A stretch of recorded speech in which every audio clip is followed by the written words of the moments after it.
Why study drawing? There are at least three reasons why we study drawing. They don't necessarily appear in a syllabus or in a curriculum map.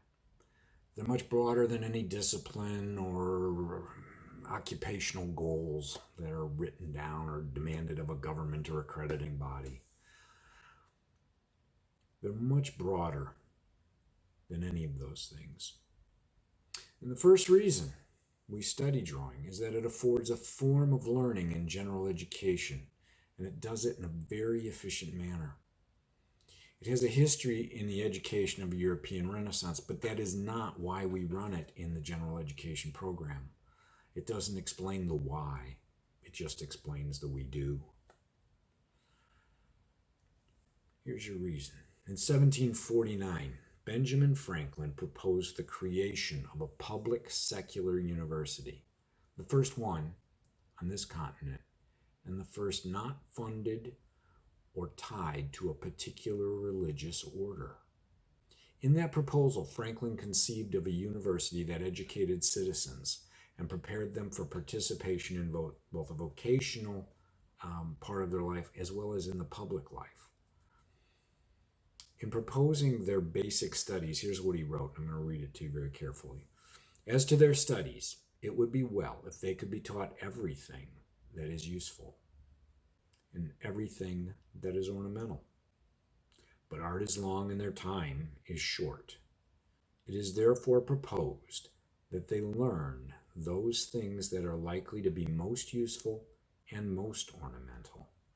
Regard being had to the several professions for which they are intended. All should be taught to write a fair hand, and swift, as that is useful to all. And with it may be learnt something of drawing, by imitation of prints and some of the first principles of perspective. See, Franklin understood that all would benefit from both the communicative skills of writing and drawing, as well as learning to see from multiple perspectives. Franklin was a printer and a publisher, and communication was his thing. In our speech, we seldom think about the significance of viewpoints or perspectives, but these do impact both what we see and what we subsequently think in our personal bias. Understanding the consequence of our own point of view, a necessary and seemingly lost skill in a democracy of diverse people. This outcome requires nothing more than a teacher, a student, a pencil, and a piece of paper. That's about as efficient as education can get. The second reason we study drawing is as a means of developing our creative thought process. Learning at its best takes us beyond the ability to do or to make. We ought to learn to analyze, to discern what's important, and to create solutions to what seem to be perennial problems. The process of drawing is just that, to set aside our own assumptions, to observe the world around us, to explore and discover different ways of viewing the world, different perspectives, to discern the significant from the distracting, to critique the ineffective, and to develop a better vision for the world around us. This process is the thought process of an enlightened mind. And it is what we call creativity.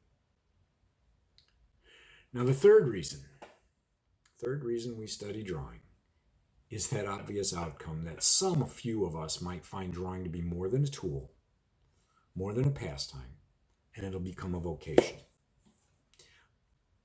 For us rests a press to learn the culture of our time and place, as rapidly changing as it is. Drawing is typically the impetus for that pursuit. It's the entry point. More elaborate and complex tools and materials will be part of that education and that experience and that development of a vocation. But at the core will rest the learning of good drawing habits. That's why we study drawing. Now, why am I here? Well, simply put, I care enough about you to want you to learn these things and to do so beyond my own learning. I want us to build a world based upon that learning together. And I deeply, deeply enjoy that aha moment in learning. And I get the thrill of that aha moment tenfold when I'm standing in a classroom of students having that same aha moment. It's way more exciting than sitting in my studio and having it all by myself. My role then in this class is not to give you a bunch of stuff to do. My role is to learn with you. My role is to lead you in learning, in finding a better way of seeing, in discovering different perspectives, and really in developing an awareness of your bias and my bias inherent in our own unique perspective of life.